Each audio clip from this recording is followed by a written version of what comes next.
Akhirnya mereka bertemu dengan Justice Bao di kediaman keluarga Bao kecil atau Harvey Bao seperti yang terdapat pada bahagian 1 kisah N. Sir Datar. Awal kisah Hafiz. Hafiz adalah remaja yang baik. Walau berambat sedikit gondrong tetapi ia adalah pelajar yang baik. Ia tidak terlibat narkoba atau hal-hal kenakalan remaja lainnya. Hanya bermusik. Dan ia adalah basis dari band Havana bentukan saudara sulungnya semasa mereka masih duduk di bangku SM. Saudara sulung Hafiz adalah seorang lead melodi gitar yang paling legendaris di masanya. Untuk tingkat pelajar dan merupakan kakak kelas Joe dan Hafiz di sekolah mi. Saat itu ia duduk di bangku kelas 2 di sekolah yang sama dengan Hafiz dan Joe pada saat Rahmat membentuk asal band. Hafiz telah berjanji untuk keluar dari Havana untuk fokus dengan band barunya bentukan Rahmat. Hafiz bukanlah orang yang punya kemauan yang kuat. Walau ia sering gonta-ganti pacar pada masa SMU mereka. Tetapi Hafiz bukan seorang pemabuk atau seperti disebut di atas tidak terlibat dengan semua kenakalan remaja yang lazim terkait kepada anak-anak band pada masa itu.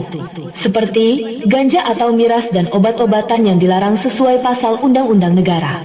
Namun, ada saat di mana Hafiz tidak dapat menjawab pertanyaan guru kimia mereka untuk menyelesaikan soal yang ada di papan tulis kelas mereka.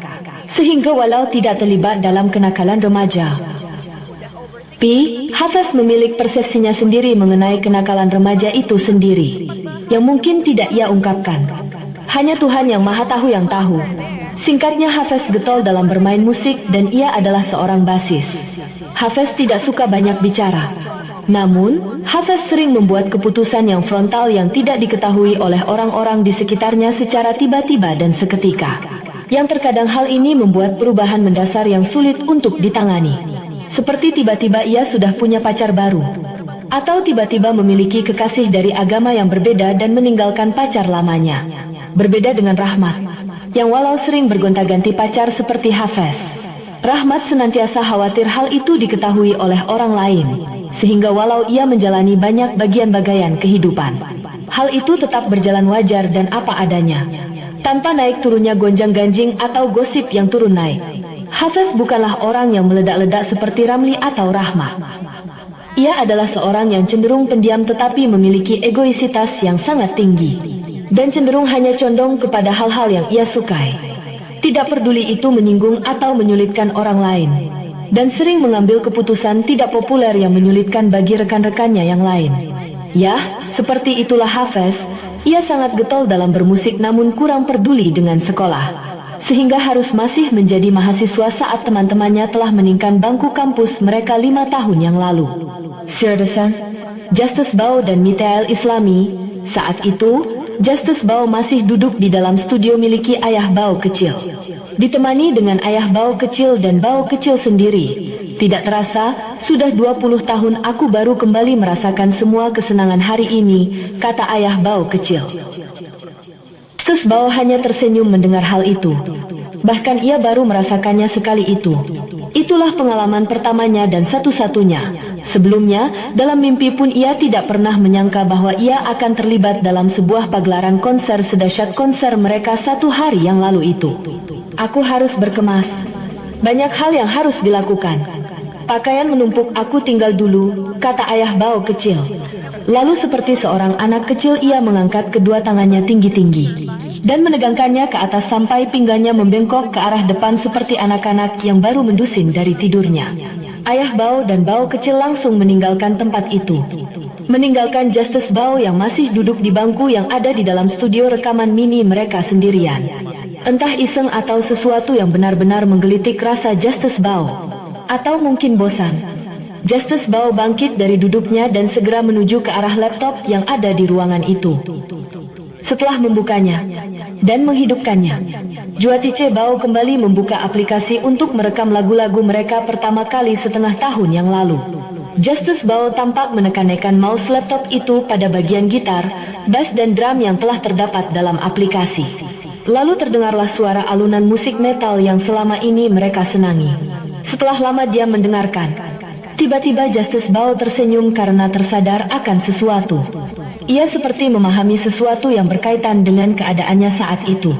Ia langsung bergegas ke tempatnya yang disediakan oleh keluarga ayah Bao kecil untuknya menetap di tempat mereka sambil mencari informasi mengenai cara atau jalan pulang untuk dapat kembali ke masanya pada 3000 tahun yang lalu. Setelah sedikit mengobrak-abrik laci dari meja yang terdapat di kamar itu dan menemukan apa yang dicarinya, Justice Bao segera membawa kedua benda itu yang merupakan buku dan pena. Untuk ia membuat lagu seperti masa setengah tahun yang lalu bersama band mereka sudah bubar, yang sudah bubar. Namun, bila pada masa sebelumnya Justice Bao membuat lagu bersama tim sebandnya sudah bubar. Angin detuker adik ayah Bao kecil bersama teman-temannya. Maka, kali ini Justice Bao membuat lagu dengan aplikasi musik yang ada di dalam laptop yang tersambung ke semua perangkat loudspeaker yang ada di studio mini tersebut. Lihat ini, kata Justice Bao keesokan harinya kepada ayah Bao kecil di studi. Ia segera menekan tombol play di aplikasi musik yang ada di laptop itu, dan hasilnya spektakuler. Semua melompat dan berteriak bahwa itu adalah sebuah lagu metal yang sangat apik. Epik dan apik, kata ayah Bao kecil, yang disambut dengan senyum yang lebar oleh Bao K. Ini adalah lagu metal yang hebat, kata ayah Bao lagi. Kita bisa posting di YouTube, lanjutnya. Tetapi kali itu semua diam. Justice Bao diam dan apalagi Bao kecil. Ayah Bao kecil sepertinya mengerti apa yang dipikirkan oleh Bao kecil saat ia melihat ke arah anaknya yang baru berusia 6 tahun itu dan Justice Bao. Kita akan post ini di YouTube lagi katanya, namun bagaimana fikir Justice Bao. Dan Bao kecil hanya menatap yakin dirinya selalu.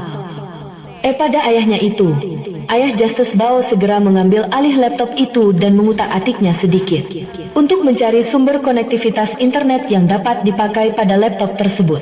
Setelah mengotak-atik sedikit di sana-sini dan memeriksa jaringan di handphonenya, akhirnya laptop itu kini terkoneksi ke internet dengan jaringan yang berasal dari handphone miliknya.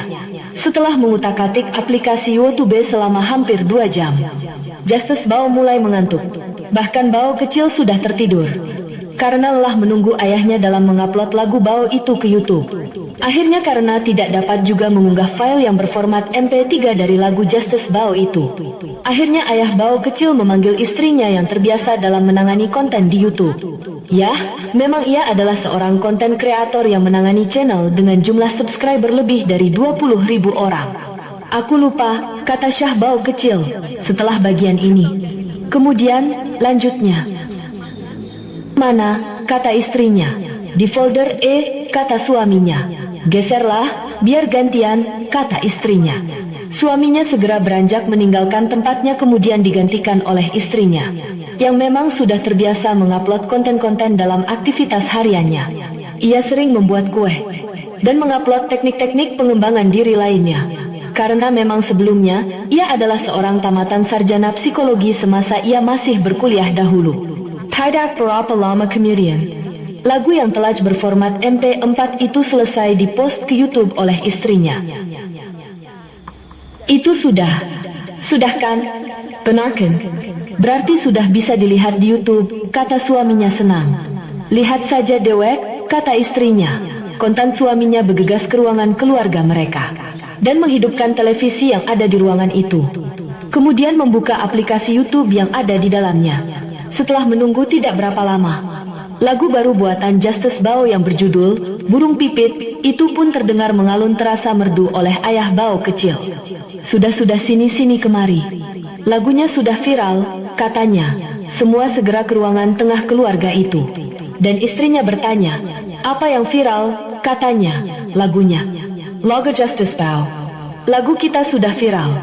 Bakalan konser lagi nih, katanya. Istrinya langsung melotot mendengar itu. Bao kecil kegirangan. Justice Bao hanya tersenyum. Lagu baru satu view kok viral, kata istrinya. Yang penting sudah masuk YouTube. Berarti sudah viral, kata suaminya lagi. Papa, kata istrinya. Macam tidak pernah lihat YouTube saja. Lagu yang kemarin juga semua masuk YouTube. Itu baru viral, kata istrinya. Ini masih satu viewer langsung viral, ucapnya lagi. Semua langsung tertawa. Justice Bao bahkan juga ikut tertawa saat itu. Setelah kejadian itu, ayah Bao berkata, sekarang jika kita harus bentuk ulang sudah bubar, maka yang benar-benar bisa ikut style lagu kita.